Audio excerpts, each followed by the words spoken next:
début de l'évangile de Matthieu, un passage, un épisode de la vie de Jésus. Son premier pas après le baptême, c'est de partir au désert, justement. Et là, au désert, Satan lui apparaît au moment où Jésus a faim et lui dit « Ah ah, si tu es le Fils de Dieu, change ces pierres en pain. » Je ne sais pas la voix qu'il avait. Et Jésus lui répond « Ce n'est pas seulement de pain que l'homme doit vivre, mais de toute parole qui sort de la bouche de Dieu. » Et cette parole qui fait le lien entre la nourriture terrestre et la nourriture spirituelle, c'est le thème d'aujourd'hui. Je voudrais vous sensibiliser à une recette de vie spirituelle. On va parler cuisine aujourd'hui. On va parler cuisine. Voilà. Aujourd'hui, dans la société actuelle, on parle beaucoup de manger, bouger. Hein? Manger, bouger, ça fait fun. Hein?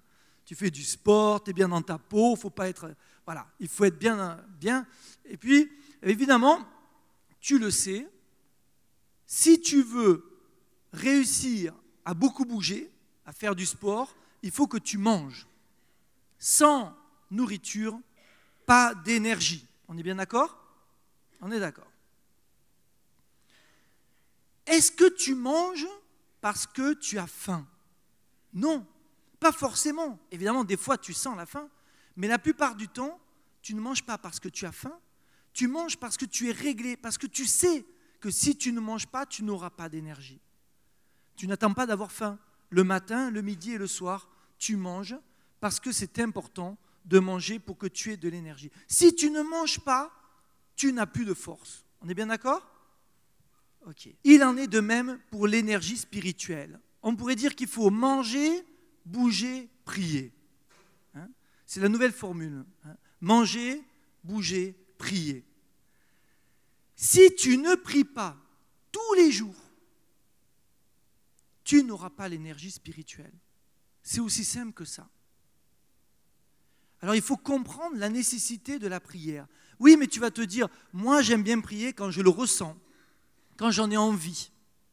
En fait, si tu comprends l'importance de la prière dans la vie, tu te dis de même que sans nourriture, je n'aurai pas de force pour ma vie de tous les jours, de même, sans la prière, je n'aurai pas de force spirituelle.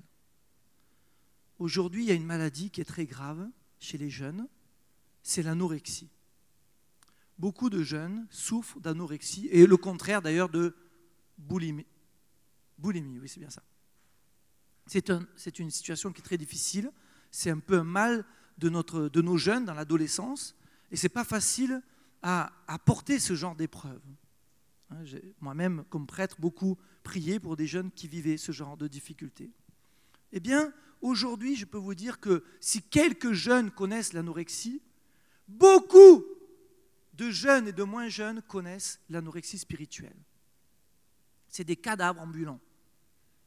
Ils sont maigres spirituellement.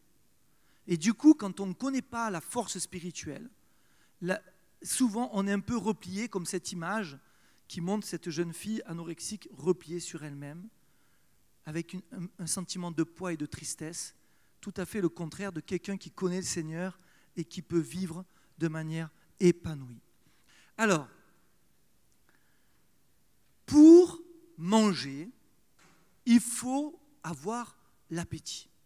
Si vous vous mettez à table devant quelque chose qui n'est pas appétissant, devant une nappe qui est sale, avec des mauvais couverts qui n'ont pas été lavés, vous n'avez pas l'appétit. Il faut mettre la table. Il faut que la table vous donne envie de manger. Regardez, si vous êtes amoureux, amoureuse, imaginez, jeune homme, que vous amenez votre future femme, dans quelques années quand même, ça ne va pas se faire tout de suite, hein, future femme, et que vous allez lui déclarer votre flamme, vous n'allez pas l'amener dans un McDo. Enfin, j'en sais rien, mais... Hein, j'en sais rien, ça peut arriver, mais bon. La logique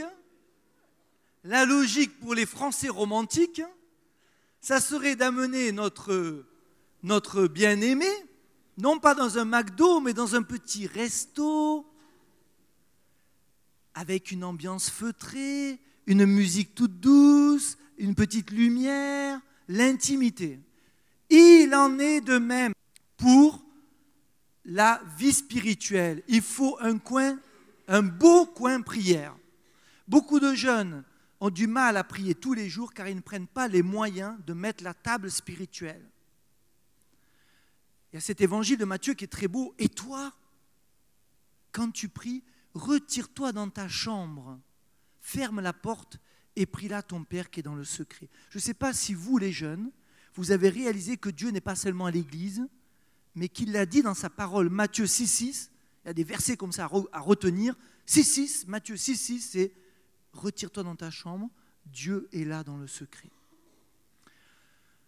Continuons notre recette spirituelle. Après avoir mis la table, il faut manger. Mais il ne faut pas manger cru. Si vous avez de la nourriture dans votre assiette, qu'elle n'est pas cuite, imaginez, vous avez du poisson cru, bon, à part le carpaccio, mais sinon, ce n'est pas très agréable. C'est fait pour être cuit. Il en est de même lorsque dans la vie spirituelle, on m'a dit qu'il fallait dire « je vous salue », on m'a dit qu'il fallait dire « notre Père ». Alors je le fais, mais il n'y a pas de chaleur, ce n'est pas cuit.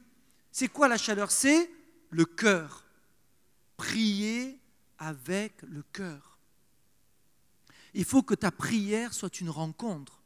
Est-ce que tu as fait ta prière? Non, ça. Est-ce que tu as vécu ta prière? C'est tout différent. Si tu as appris à faire ta prière, évidemment, tu risques de te lasser. Mais si tu découvres le chemin de la prière comme un chemin de rencontre, quelqu'un à qui tu parles avec ton cœur et qui te répond dans le silence de ton cœur, tu verras que ce rendez-vous d'amour va te donner beaucoup de joie et beaucoup de force. Un jour, il n'y a pas très longtemps, j'ai parlé avec un ami agriculteur. Je parlais avec cet ami agriculteur et je lui demandais « Mais vous ne priez pas dans votre famille, vous, avant ?» Il me dit « Ah si, nous prions tous les jours à la veillée au coin du feu. » À la veillée au coin du feu, on avait l'habitude de parler, de raconter des histoires, et à la fin de la veillée, on faisait toujours la prière. Alors je lui ai demandé, mais pourquoi, depuis quand vous arrêtez de prier? Alors il réfléchissait, il disait, c'est vrai ça, depuis quand? Et puis il a réalisé, nous avons arrêté de prier lorsque nous n'avons plus fait des veillées, parce qu'il y avait à la maison la télévision. La télévision a remplacé la veillée, et comme il n'y avait plus le contact humain, eh bien, voilà. Alors, je n'ai rien contre la télévision, les ordinateurs, les PlayStation, Internet, etc. Mais est-ce que nous laissons tout cela à sa place? Car le danger, c'est que l'écran fasse écran à ma vie spirituelle. Que l'écran fasse écran à ma vie spirituelle. Si vous faites le point sur le nombre d'heures que vous passez devant votre écran par rapport au nombre de minutes que vous donnez à Jésus chaque jour. Et puis, il y a quelque chose d'autre qui ne nous aide pas dans notre vie spirituelle. C'est que notre société, l'Europe, la France, mais l'Europe en général, nous présente vraiment au niveau spirituel un frigo. Un véritable frigo, c'est froid. Ce n'est pas chaleureux. J'ai eu la chance dans mon parcours de vie de vivre 2 ans en Afrique, de vivre 3 ans en Italie, de vivre 1 an en Croatie. Notre ami Daniel Rigaud, le père Daniel Rigaud, qui dira la messe demain, qui vit en ce moment en Argentine, je pense que si il pourrait nous en parler demain, j'en sais rien, et certainement qu'il pourrait témoigner de cette chaleur spirituelle qu'il y a dans les pays sud-américains. C'est presque naturel. Il fait chaud dans tous les sens du terme, c'est caliente, hein? Mais caliente. Comment? Caliente. Moi, je ne parle pas espagnol. Hein? Italiano. È caldo, meglio. Vous voyez, il y a de la chaleur spirituelle. Eh bien, vous, quand vous venez dans un endroit comme Albicentre, je l'espère, vous recevez des temps forts. Il faut trouver des fours spirituels. Donc, vous trouvez des temps forts. Quand vous êtes dans vos mouvements, le MEJ, le scout, les scoutismes, quand vous allez à l'aumônerie, des étudiants, etc., tous ces différents mouvements, quand vous allez au JDJ, Journée diocésaine de la jeunesse, au JMJ, au pèlerinage à Lourdes, le béret bleu, etc., tout ça, autant de moments où vous vous trouvez dans un four, parce que vous êtes ensemble, parce que vous vous réchauffez. Mais le problème, c'est qu'après, vous arrivez avec votre plat chaud, et au lieu d'avoir de nouveau, comme en Argentine, comme en Italie, comme en Afrique, une sorte d'ambiance assez chaleureuse spirituellement, vous êtes dans un frigo.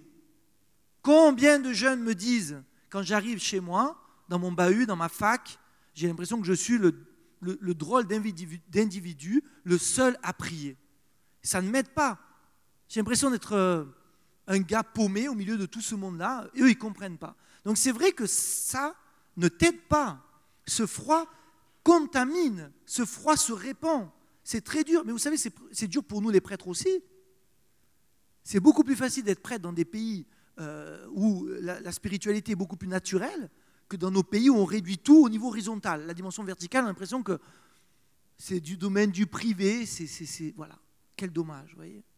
Alors, ma conclusion, on peut trop manger. C'est possible.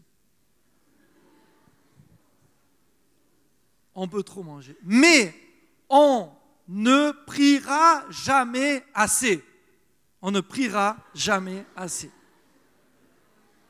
On ne priera jamais assez. Alors, je t'invite vraiment à garder cette force spirituelle dans ta vie, de comprendre la nécessité de la prière. Et je te pose la question, pour garder ta forme spirituelle, quelle est ta recette de vie de prière? Vous partagez entre vous. Quelles sont les recettes? Voilà, qu'est-ce que moi j'ai expérimenté? Qu'est-ce que toi tu expérimentes pour garder ma forme spirituelle? Manger, bouger, prier. Quelle est ma recette de vie de prière?